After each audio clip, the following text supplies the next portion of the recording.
सुप्रभात विद्यार्थियों, मैं राकेश सिंह आज आप लोगों के बीच में फिर से उपस्थित हुआ हूँ हिंदी कक्षा 10 के पाठ द्वितीय को लेकर। पाठ का नाम है ममता और जिसके लेखक हैं श्री जयशंकर प्रसाद जी। इस पाठ में एक हिंदू विधवा स्त्री के विषय में बताया गया है और एक ब्राह्मण का क्या धर्म होता है उस विषय में भी बताया गया है। हिंदू ब्राह्मण विधवा या हिंदू में जो विधवाएं हैं उनकी देश में क्या स्थिति थी प्राचीन काल में, वह भी इस पाठ में बताया गया है। तो विद्यार्थियों, इस पाठ को पढ़ने से हमें बहुत सारी सीख मिलेगी और संपूर्ण पाठ का वीडियो है।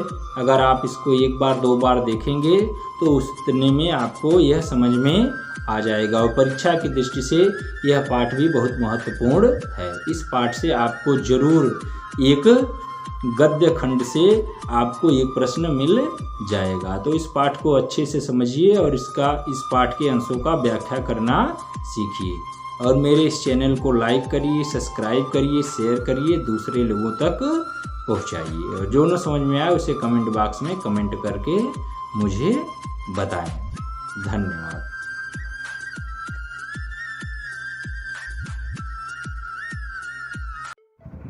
चलिए शुरू करते हैं विद्यार्थियों हिंदी कक्षा 10 के द्वितीय पाठ ममता को, जिसके लेखक हैं श्री जयशंकर प्रसाद जी। तो चलिए शुरू करते हैं अब कि रोहतास दुर्ग के प्रकोष्ठ में बैठी हुई युवती ममता सोड़ के तीक्ष्ण गंभीर प्रवाह को देख रही है। ममता विधवा थी, उसका यौवन सोड़ के समान ही उमड़ रहा था। मन में वेदना, मस्तक में आधी, आँखों में पानी की बरसात लिए वह सुख के कंटक शयन में विकल थी। वह रोहतास दुर्ग प्रति के मंत्री चूड़ामणि की अकेली दुहिता थी। फिर उसके लिए कुछ अभाव होना असंभव था, परंतु वह विधवा थी। हिंदू विधवा संसार में सबसे निराश्रय प्राणी है, तब उसकी विडंबना का अंत कहाँ। तो देखिए, इसमें सबसे पहले कि एक हिंदू विधवा के बारे में बताया गया है, उसकी परेशानियों के बारे में बताया गया है, क्योंकि बहुत पहले विधवाओं की स्थिति हमारे भारत में बहुत ही दयनीय थी और बचपन में ही शादी कर दी जाती थी लड़कियों की, और अगर वो विधवा हो गई तो उन्हें आजीवन एक विधवा की तरह जीना होता था। तो वही स्थिति ममता की है। उसका भी बचपन में विवाह हो जाता है, लेकिन उसका पति मर जाता है, जिसके कारण उसको अपने पिता के ही पास रहना पड़ता है। रोहतास दुर्ग के प्रकोष्ठ में बैठी हुई युवती ममता। दुर्ग के प्रकोष्ठ में सामने बैठी हुई युवती, युवती मतलब नव युवती जो कि जिसकी उम्र अभी ज़्यादा नहीं हुई है, सोड़ के तीक्ष्ण गंभीर प्रवाह को देख रही थी। नदी थी सामने और उस नदी, सोड़ मतलब शोक नदी जो थी उसके गंभीर प्रवाह को, उसमें जो लहरें चल रही थी उसके लहरें को वह देख रही थी महल के प्रकोष्ठ में बैठ कर। ममता विधवा थी, ममता एक विधवा स्त्री थी। उसका यौवन सोड़ के समान ही उमड़ रहा था, अर्थात जिस प्रकार शोक नदी की लहरें उमड़ रही थी उसी प्रकार ममता का यौवन भी शोक नदी के समान ही उमड़ रहा था। मन में वेदना अर्थात कष्ट और मस्तक में आधी, मस्तक मतलब दिमाग में, उसके मन में तो वेदना थे, अनेक प्रकार के कष्ट थे, लेकिन दिमाग में तमाम प्रकार की आंधियाँ चल रही थी, बहुत सारी चीज़ें उसके मन में चल रही थी, वो सोच रही थी। उन लहरों को देखकर आँखों में पानी की बरसात लिए, और आँखों में पानी अर्थात आँखों से उसके अश्रु बह रहे थे। वह सुख के कंटक शयन में विकल थी। सुख के कंटक शयन का मतलब ये है कि वह रोहतास दुर्ग में रह रही थी और उसका पिता मंत्री चूड़ामणि उसकी एक ही अकेली दुहिता अर्थात पुत्री थी, अर्थात उसके पास सुख का कोई अभाव नहीं था। उसके पास, ममता के पास समस्त वस्तुओं उसके पास थी, परंतु उसको सुख का कोई अनुभव नहीं हो रहा था। उसे वे सारे सुख कांटे के समान लग रहे थे। वह रोहतास दुर्ग के मंत्री चूड़ामणि की अकेली दुहिता थी। फिर उसके लिए कुछ अभाव होना असंभव था, अर्थात उसे हर एक वस्तु उसके सामने थी, परंतु फिर भी उसे कोई सुख नहीं मिल रहा था। वह विधवा थी। हिंदू विधवा संसार में सबसे निराश्रय प्राणी है। निराश्रय मतलब जिसका कोई आश्रय न हो, जिसको कोई सहायता देने वाला न हो। तो भारत की जो हिंदू हैं, उनकी जो विधवाएं हैं, उनके लिए विधवा होना सबसे बड़ा पाप है। सबसे निराश्रय प्राणी उन्हें माना जाता है। तब उसकी विडंबना का कहाँ अंत था, अर्थात उसके कष्टों का फिर अंत कहाँ होने वाला था। अगला पैराग्राफ देखते हैं। चूड़ामणि ने चुपचाप उसके प्रकोष्ठ में प्रवेश किया। चूड़ामणि अचानक जहाँ पर ममता बैठी है, प्रकोष्ठ में बैठी है, वहाँ पर चूड़ामणि आ जाते हैं। सोड़ के प्रवाह में, उसके कलनाद में, सोड़ जो सामने नदी है उसका जो प्रवाह चल रहा था, उसमें जो लहरें चल रही थी, और उसके कलनाद, और जो लहरें चल रही थी, पानियों का जो कलकल की आवाज़ आ रही थी, नाद मतलब आवाज़, उन लहरों की जो आवाज़ आ रही थी, उसके कलनाद में अपना जीवन मिलाने में वह बेसुध थी। परंतु ममता जो सोड़ की लहरें चल रही थी, उसी में अपना जीवन मिलाने में वह बेसुध थी। पिता का आना न जान सकी। उसके पिता कब आते हैं उसे पता ही नहीं चलता। चूड़ामणि व्यथित हो उठे। चूड़ामणि काफ़ी दुखी हो उठे। उनके मन में अनेक प्रकार की चीज़ें वे सोचने लगे। स्नेह पालिता, अर्थात अत्यधिक प्रेम से, उन्होंने अत्यधिक स्नेह से पालिता पुत्री के लिए क्या करें। अपनी पुत्री को जब देखते हैं जिसको उन्होंने अत्यधिक प्रेम से पाला है, तो वह सोचते हैं कि मैं अपने पुत्री के लिए क्या करूं।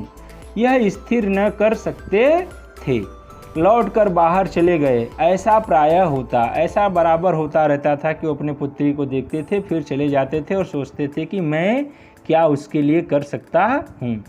पर आज मंत्री के मन में बड़ी दुश्चिंता थी। पैर सीधे न पड़ते थे, लेकिन आज मंत्री का मन दुखी था। अनेक प्रकार की चिंताएं उसके मन में थी। उनके पैर लड़खड़ा रहे थे। एक पहर बीत जाने पर वे फिर ममता के पास आए। उस समय उनके पीछे 10 सेवक चांदी के बड़े थालों में कुछ लिए खड़े थे। कितने ही मनुष्यों के पद शब्द सुन ममता ने घूमकर देखा। 1 पहर बीत जाने पर वे फिर ममता के पास आते हैं। उस समय उनके पीछे 10 सेवक चांदी के बड़े थालों में कुछ लिए खड़े थे। कितने ही मनुष्यों के पद शब्द सुन ममता ने घूमकर देखा। बहुत सारे मनुष्य आए, इसलिए ममता ने पीछे मुड़कर देखा। मंत्री ने सब थालों को रखने का संकेत किया। अनुचर थाल रखकर चले गए। अनुचर मतलब नौकर लोग सारे थाल को रखकर चले गए। ममता ने पूछा, यह क्या है पिताजी?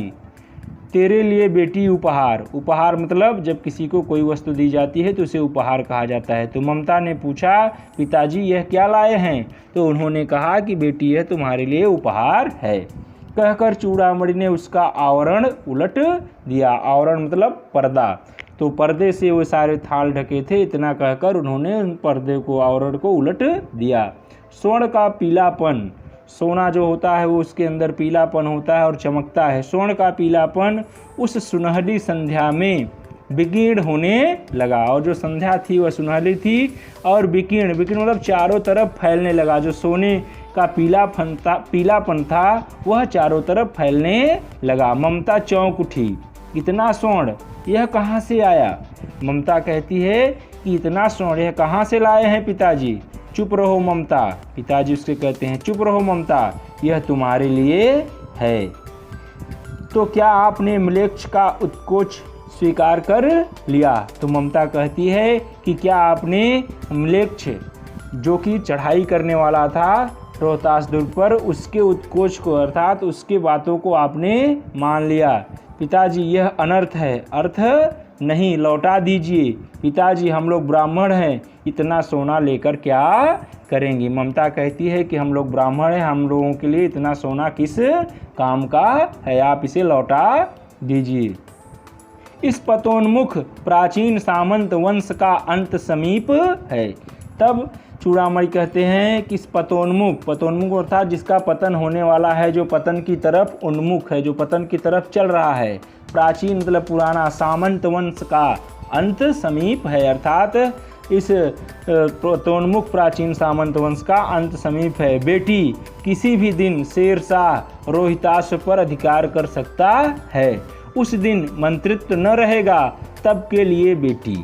तो मंत्री चूड़ामणि कहते हैं कि कभी भी इस सामंत वंश का अंत हो सकता है, शेरशाह रोहिताश्व इस पर आक्रमण करके इसको नष्ट कर सकते हैं, तब मेरा मंत्रित्व नहीं रहेगा, तब के लिए बेटी इतना सोना है। हे भगवान, ममता कहती है, हे भगवान, तब के लिए, विपद के लिए इतना आयोजन। आगे के ममता का कहने का मतलब कि हे भगवान, बाद के लिए जब विपत्ति आएगी तब के लिए इतनी व्यवस्था की जा रही है। परम पिता की इच्छा के विरुद्ध इतना साहस, भगवान के इच्छा के विरुद्ध आप इतना साहस कर रहे हैं। पिताजी क्या भीख न मिलेगी? ममता कहती है कि क्या पिताजी आगे हम लोगों को भीख नहीं मिलेगी? क्या कोई हिंदू भूपृष्ठ पर न बचा रह जाएगा? क्या इस पृथ्वी पर कोई हिंदू नहीं रहेगा जो ब्राह्मण को 2 मुट्ठी अन्न दे सके? जो ब्राह्मणों को 2 मुट्ठी अन्न, अर्थात जो भी भिक्षा मांगते हैं ब्राह्मण लोग, क्या उनको नहीं दे सकता? यह असंभव है।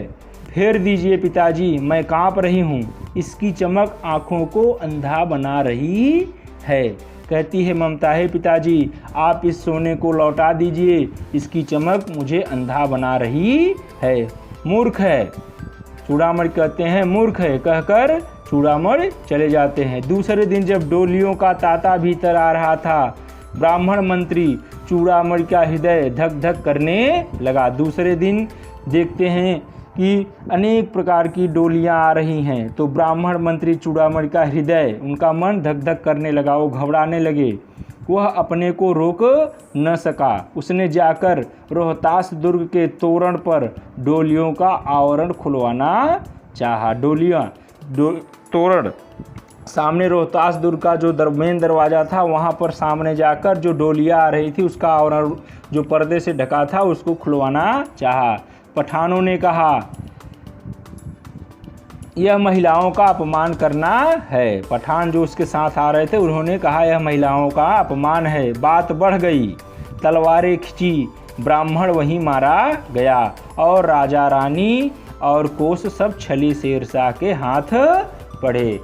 अर्थात चूड़ामणि भी मारा गया, राजा रानी भी मारे गए और सारा कोष मतलब पैसा जहाँ रखा जाता है, एक तरह से पहले का बैंक समझ लीजिए, तो उसको शेरशाह ने सब छल लिया। हाथ पड़े, निकल गई ममता वहाँ से निकल गई। डोली में भरे हुए पठान सैनिक दुर्ग भर में फैल गए, पर ममता उनको न मिली। काशी के उत्तर में धर्मचक्र बिहार मौर्य और गुप्त सम्राटों की कीर्ति का खंडहर था। काशी के उत्तर में धर्मचक्र बिहार मौर्य और गुप्त सम्राटों की कीर्ति का खंडहर था। जो हमारा काशी है उसके उत्तर में धर्मचक्र है, उसके बिहार में, बिहार जहाँ पर कि पहले राजा लोग बनवाते थे लोगों को घूमने के लिए, टहलने के लिए, वहाँ पर जो गुप्त सम्राट थे उन्होंने अपने कीर्तियों को बनवाया था, उसको दिखाने के लिए तमाम प्रकार के महल और तालाब बनवाए थे, तो उसका खंडहर बचा हुआ था। भग्न चूड़ा तिड़ गुल्मों से ढके हुए प्राचीर ईंटों के ढेर में, पुराने ईंटों के ढेर में बिखरी हुई भारतीय शिल्प, जो हमारा भारतीय शिल्प है जिसको हमारे प्राचीन शिल्पकारों ने बनाया था, उसकी विभूति अर्थात उसकी राख, ग्रीष्म की चंद्रिका अर्थात गर्मियों में जो चंद्रमा हैं अपने को शीतल कर रही थी, अर्थात गर्मी की जो चंद्रमा थी उन सब खंडहरों में उनकी रोशनी फैली हुई थी और वो वहाँ पर उनको शीतल कर रही थी। जहाँ पंचवर्गीय भिक्षु गौतम का उपदेश ग्रहण करने के लिए पहले मिले थे, जिस जगह पर गौतम बुद्ध से 5 लोग भिक्षा ग्रहण करने के लिए मिले थे, उसी स्तूप के भग्नावशेष अर्थात जो स्तूप बना था उसका भग्नावशेष, जो टूटा फूटा है उसको अवशेष कहते हैं, की मलिन छाया में, उसकी मलिन छाया में एक झोपड़ी एक झोपड़ी के दीपावलोक में एक स्त्री पाठ कर रही थी। उसकी जो वहाँ पर जो स्तूप था उसके कुछ अवशेष बचे थे, उसी की छाया में एक झोपड़ी बनाई गई थी। उस झोपड़ी में एक दीपावलोक में एक स्त्री पाठ कर रही थी, अर्थात एक दीप जल रहा था, दीपक जल रहा था और उसी में एक स्त्री पाठ कर रही थी। पाठ रुक गया। एक भीषण और हताश आकृति दीप के मंद प्रकाश में सामने खड़ी थी। पाठ अचानक रुक जाता है। एक भीषण, बहुत ही बड़ा और हताश आकृति, ऐसे जैसे कोई डरा हुआ हो, आकृति मतलब चेहरा या किसी का रूप, दीप के मंद प्रकाश में सामने खड़ी थी। जो दीपक जल रहा था उसके मंद प्रकाश में सामने खड़ी थी। स्त्री उठी।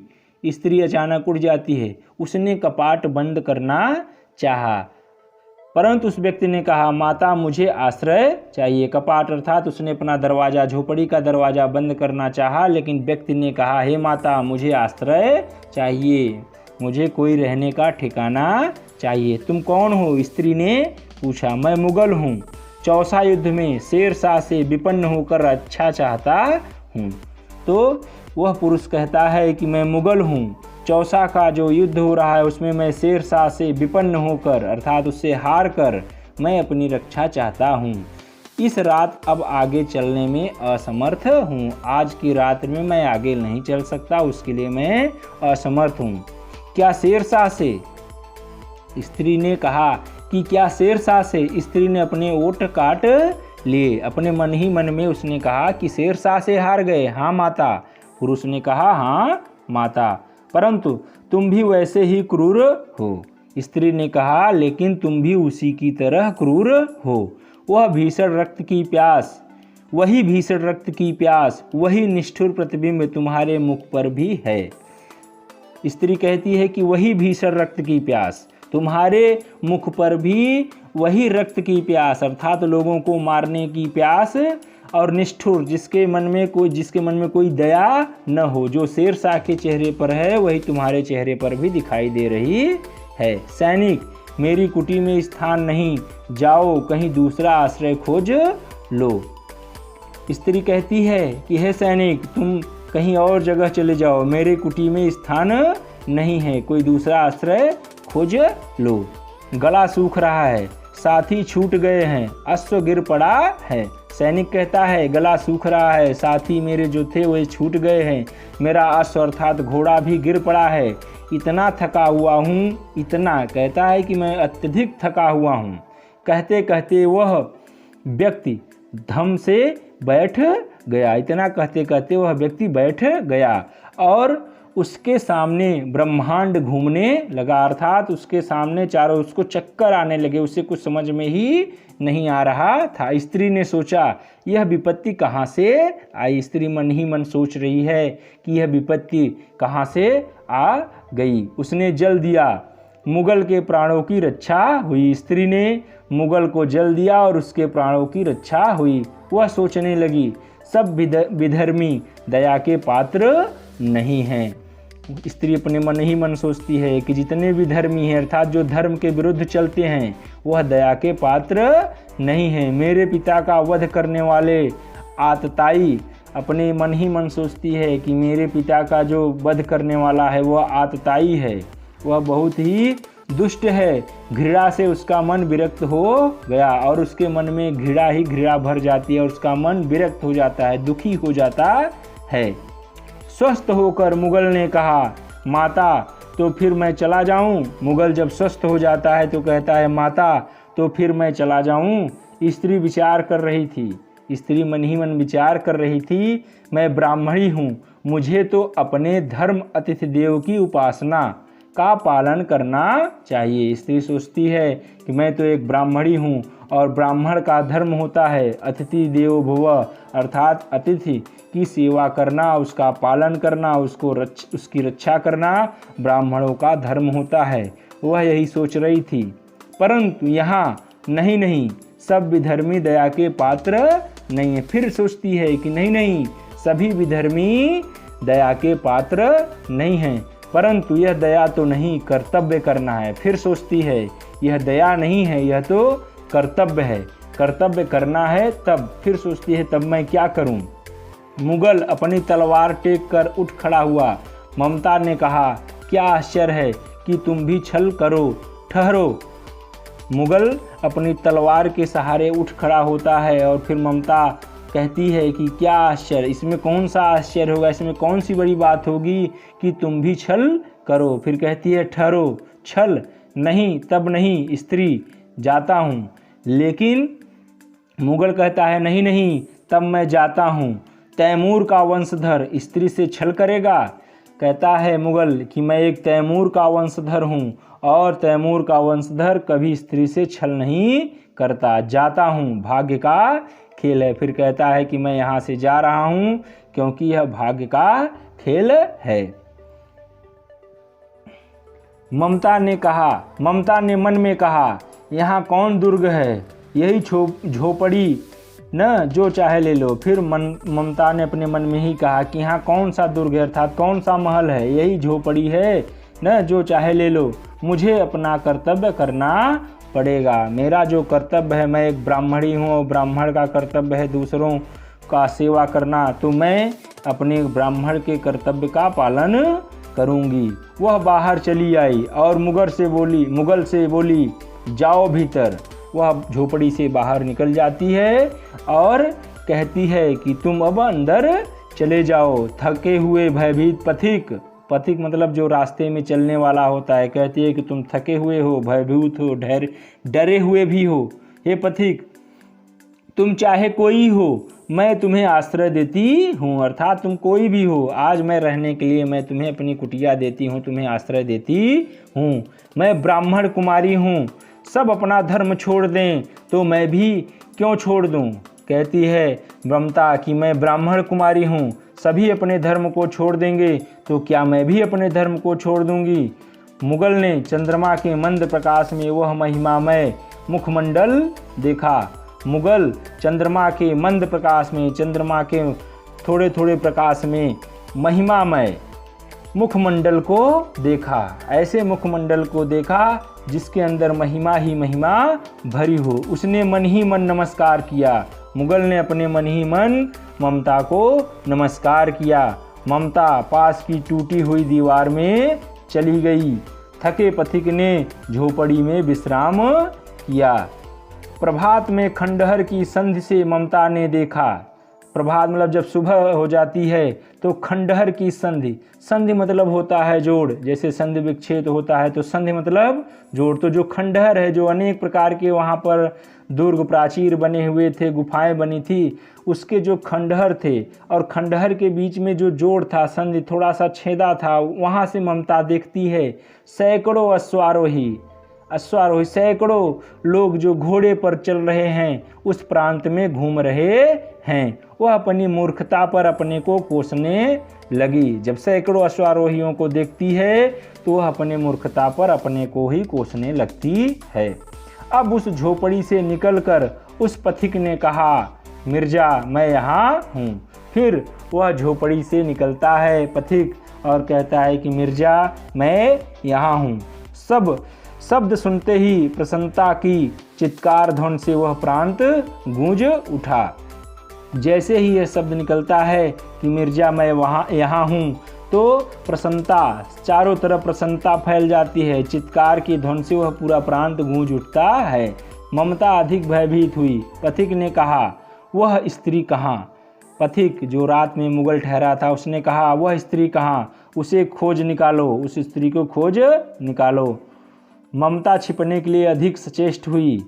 ममता और छिपने के लिए सचेष्ट हो जाती है। सचेष्ट मतलब ध्यान देने लगती है। वह मृग दाव में चली गई, जहाँ पर मृग खेलते हैं। दिन भर उसमें से न निकली, वह दिन भर मृग दाव से नहीं निकलती है। संध्या में जब उन लोगों के जाने का उपक्रम हुआ, जब शाम हो गई और मुगल और उसके सैनिक जाने लगे, उसका उपक्रम होने लगा,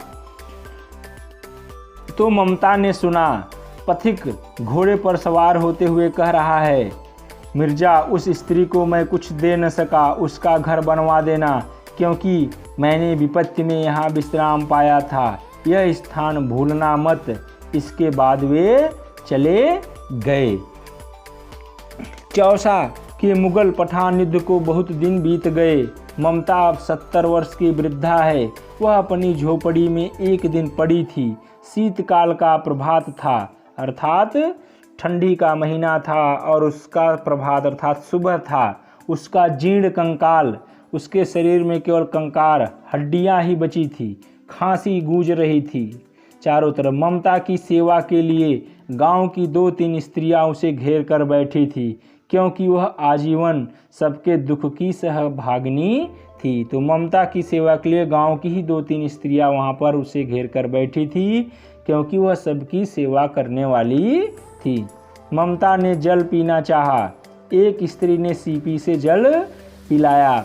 सहसा अचानक एक अश्वारोही, एक घोड़े पर बैठा हुआ अश्वारोही उसी झोपड़ी के द्वार पर दिखाई पड़ा। अचानक एक अश्वारोही उस झोपड़ी के सामने दिखाई पड़ा। वह अपनी धुन में कहने लगा, मिर्जा ने जो चित्र बना कर दिया है वह तो इसी जगह का होना चाहिए। वह बुढ़िया मर गई होगी। अब किससे पूछूं कि एक दिन शहंशाह हुमायूं किस छप्पर के नीचे बैठे थे। यह घटना भी तो 47 वर्ष से ऊपर की हुई। ममता ने विकल कानों से सुना। उसके पास की स्त्री से कहा, उसे बुलाओ। अश्वारोही पास आया। ममता ने उस अश्वारोही को बुलाया। ममता ने रुक रुक कर कहा, मैं नहीं जानती कि वह शहंशाह था या साधारण मुगल। ममता कहती है कि मैं नहीं जानता कि वह कोई शहंशाह था या साधारण मुगल, पर एक दिन इसी झोपड़ी के नीचे वह रहा। मैंने सुना था कि वह मेरा घर बनवाने की आज्ञा दे चुका था। मैं आजीवन अपनी झोपड़ी के खोदे जाने के डर से भयभीत रही। भगवान ने सुन लिया। मैं आज इसे छोड़े जाती हूँ। तुम इसका मकान बनाओ या महल। मैं अपने चिर विश्राम गृह में जाती हूँ। वह अश्वारोही अवाक खड़ा था। वह अश्वारोही अवाक कुछ नहीं बोल रहा था, खड़ा था। बुढ़िया के प्राण पक्षी अनंत में उड़ गए और बुढ़िया की मृत्यु हो जाती है। उसके प्राण पक्षी, उसके प्राण अनंत आकाश में चले जाते हैं।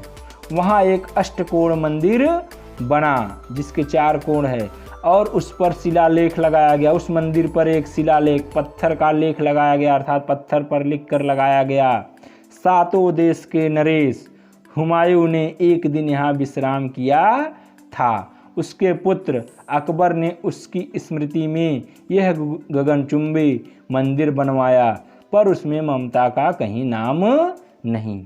तो इस प्रकार विद्यार्थियों यह दूसरा पाठ समाप्त होता है, जिसको जयशंकर प्रसाद जी ने लिखा है। और इस पाठ में हमने देखा कि ममता के बारे में और मुगल शेरशाह के बारे में कैसे बताया गया है और एक विधवा स्त्री की क्या स्थिति है। धन्यवाद।